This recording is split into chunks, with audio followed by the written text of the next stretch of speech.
The Passenger is the story of a character called Marta, who was a Polish prisoner in Auschwitz. Basically, it's 15 years later, after the war, I think it's 15 years later.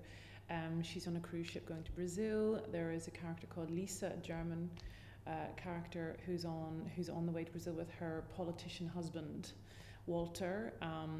While on the ship, she sees this figure of this woman, sort of mysterious-looking woman, and she recognizes something in her and sort of freaks her out slightly, and she keeps asking, she asks the steward, who is that woman that I keep seeing?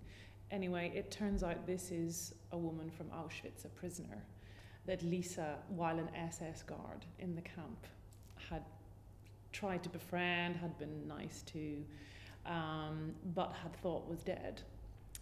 So this totally shocks her, as her husband knows nothing about her past. He doesn't know that she was in the SS, he doesn't know that she was at Auschwitz. So the story progresses that she does discover it is Marta. Then she has all these flashbacks to the camp, and Marta basically tells her story of being in Auschwitz, and it ends up with a sort of confrontation between the two of them. Yes, I'm singing Marta, and Marta is age 20, 19.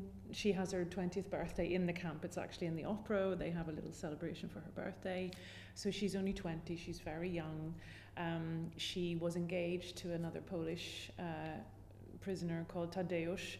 They were both sent to the camp at the same time, but she hasn't seen him for 2 years. So he's in the men's camp, she's in the women's camp. And basically she's somebody who tries to help the others quite a lot. She's a sort of mothering figure. She's very strong. She doesn't like to show the Germans or the SS guards any vulnerability or anything. She always makes sure she stands her ground in front of them, and especially with Lisa, the SS officer that she deals with the most, she will never let her kind of see if she's frightened or anything like that. Marta's quite difficult because it's a very emotional piece. I mean, musically, there are some sections which are very emotional. She has an aria that she sings about basically wanting to die, how that will be a great release for her.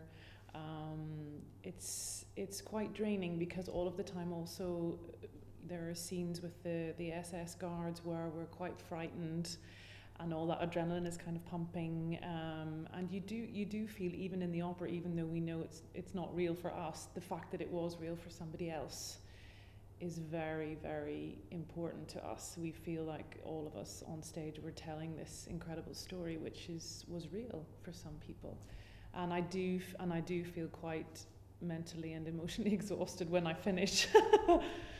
But we always have to remember that we weren't there, and so we're so privileged that we didn't have to go through that. I think ultimately, as a audience member, first of all, the music will be completely new to them. Secondly, no one can deny it's a difficult story. I mean, it's not your usual let's go to the opera evening, but the music is incredible, the staging is amazing, the set itself is stunning, really realistic. I went to Auschwitz in May, and it's very similar to that in lots of ways. It's just very truthful. It's a very truthful production. There are no gimmicks. David Poutney, the director, just tells it as it is, and that's very powerful, just because it's truthful. It's the truth. It's emotional. It's upsetting. But in the end, the lady who wrote the book, The Passenger, Sofia Pozmich, who survived Auschwitz, in the end, it is about forgiveness. It's about survival. I feel it's about friendships, the friendships that the women all form within the camp, and we have some lovely scenes which are really uplifting, and the end is very uplifting too, because it's not all doom and gloom. It really is, you transcend that, and I think people will have had an experience. Yes, they will probably feel emotional about it, but in the end, that we all survive, and tomorrow is another day, and I think they'll ultimately feel quite hopeful.